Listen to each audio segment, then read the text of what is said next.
Increase the temperature.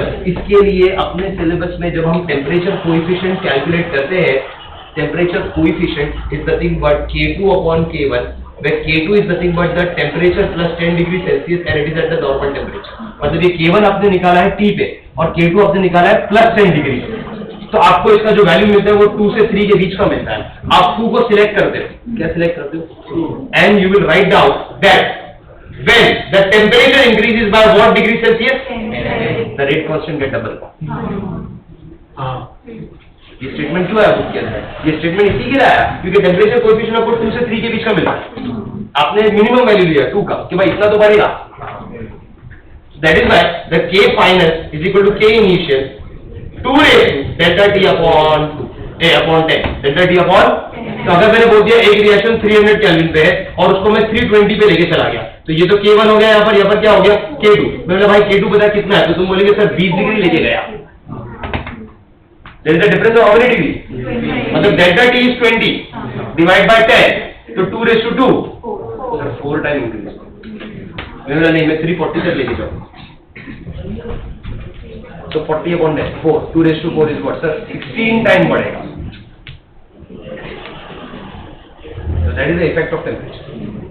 इसके लिए temperature बढ़ाने पे you have 2 different temperature value and 2 different K value, where K2 is greater than what K1। इसके लिए याद है वो इक्वेशन आपने लास्ट ईयर किया था, log K2 upon K1 is equal to EA upon 2.303 R 1 upon T1 minus 1 upon T2।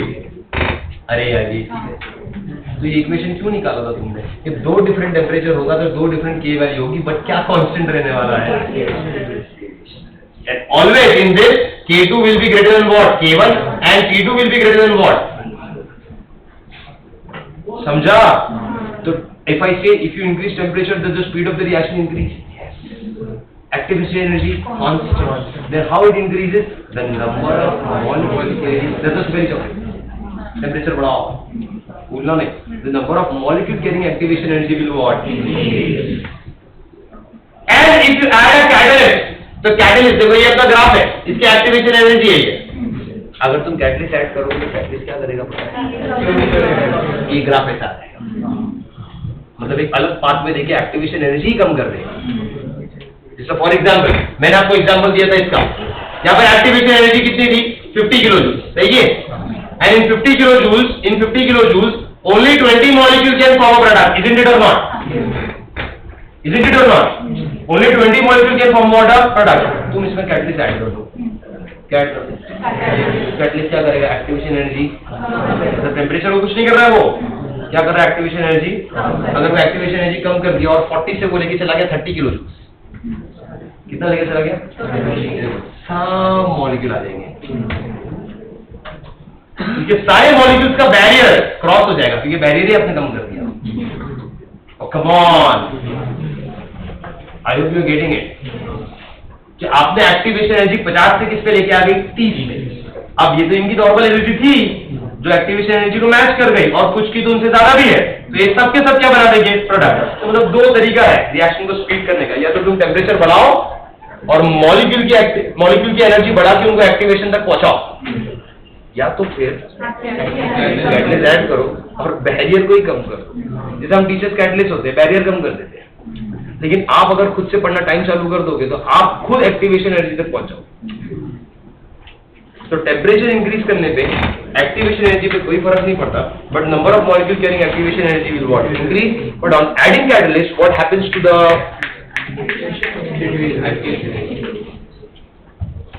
कोई डाउट? पक्का सबको समझा? Sure about this?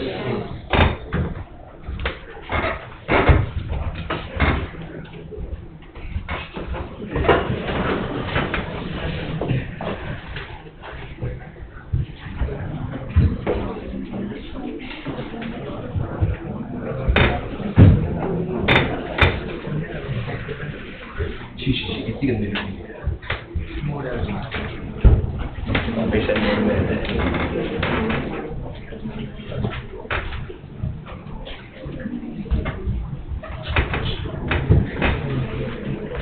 So the first equation is the Arrhenius equation, that is K is equal to A e raise to minus E A by what R T. वहां पर A क्या होता है, collision frequency into proper orientation, बोलेंगे नहीं ना, तो simple चीज है।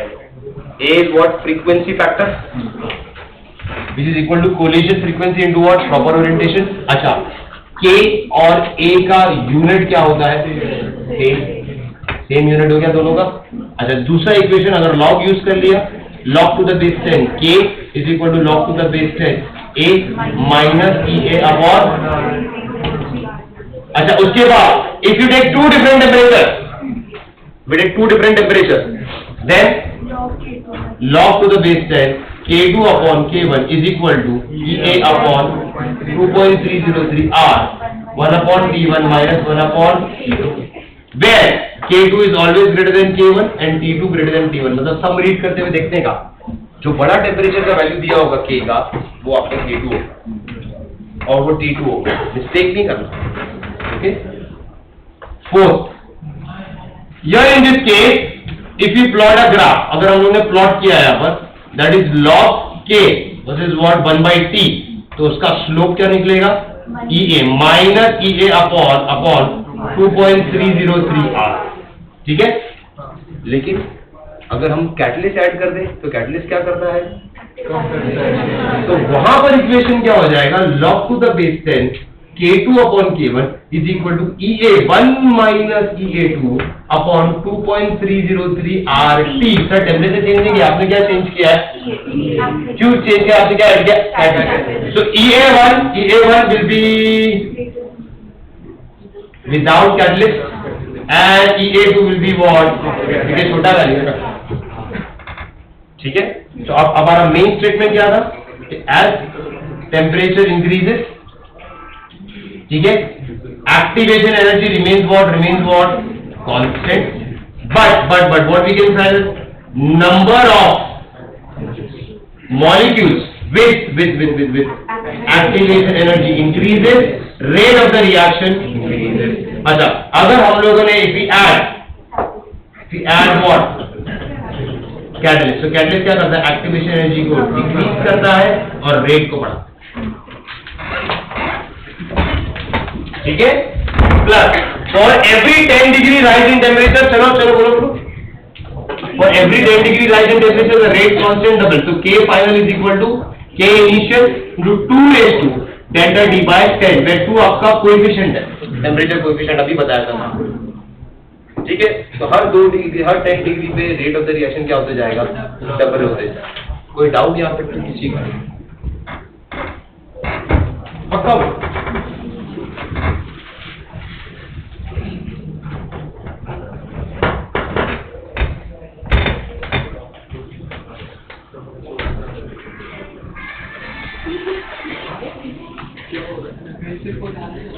तो गाइस देखो, ध्यान से सुनो, एक रिएक्शन चल रहा है, प्लीज फोकस। सिर्फ आपको मैं इस क्वेश्चन के लिए ना, इस क्वेश्चन के लिए सिर्फ 1 मिनट ध्यान से सुनो। एक रिएक्शन चल रहा है एट 2 डिफरेंट टेम्परेचर, तो वहां पर आपको 2 वैल्यू मिलेगी, K1 होगा और क्या होगा, K1 का आपको वैल्यू मिल रहा है 10 raised to 15 e raised to minus 2000 by t, और K2 का वैल्यू मिल रहा है 10 raised to 16 e raised to minus 1000 by t, ठीक है। तो एक आपका 2000 by t है, इसको 10 raised to 16, और ये आपका है 10 raised to 15 e raised to minus 1000 by t। दो वैल्यू देख लिया आपको। तो then tell me at what temperature, at what temperature K1 will be equal to K2?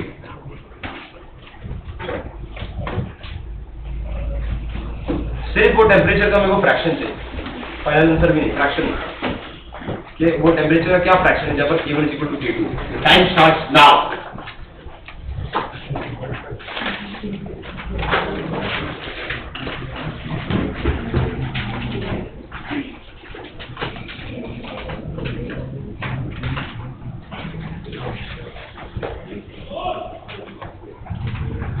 क्या हुआ, दिख ही नहीं रहा है।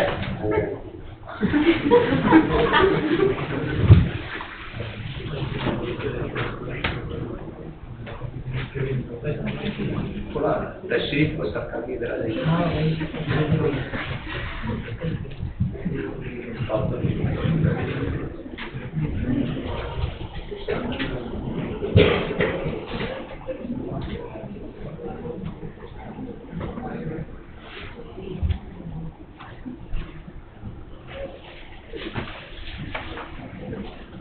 एक मिनट तो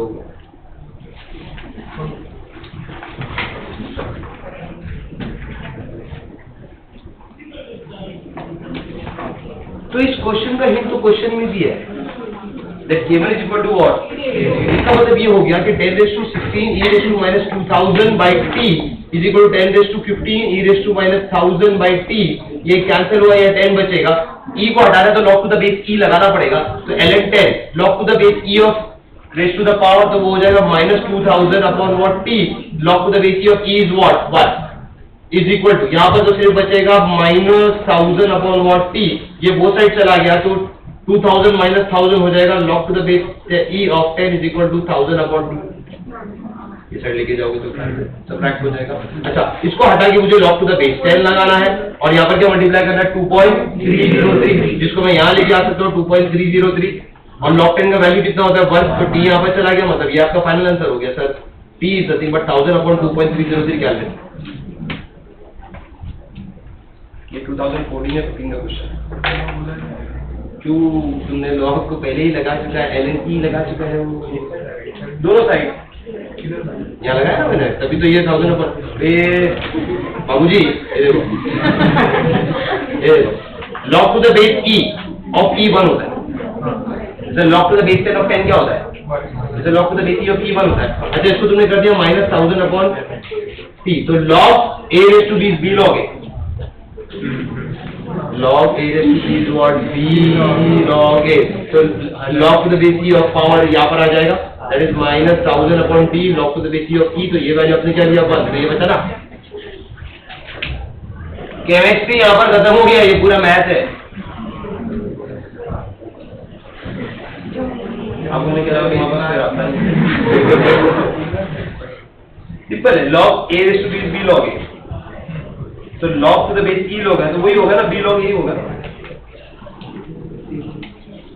समझेंगे? तो चैप्टर खत्म हो चुका है। नेक्स्ट चैप्टर में सॉल्यूशन स्टार्ट, सॉल्यूशन के नोट्स आ गई ना कम से कम। अच्छा, सॉल्यूशन में मोलारिटी नॉर्मलिटी वो सब तो क्लियर है ना, तो मैं स्टार्ट करूं कॉलिगेटिव प्रॉपर्टी।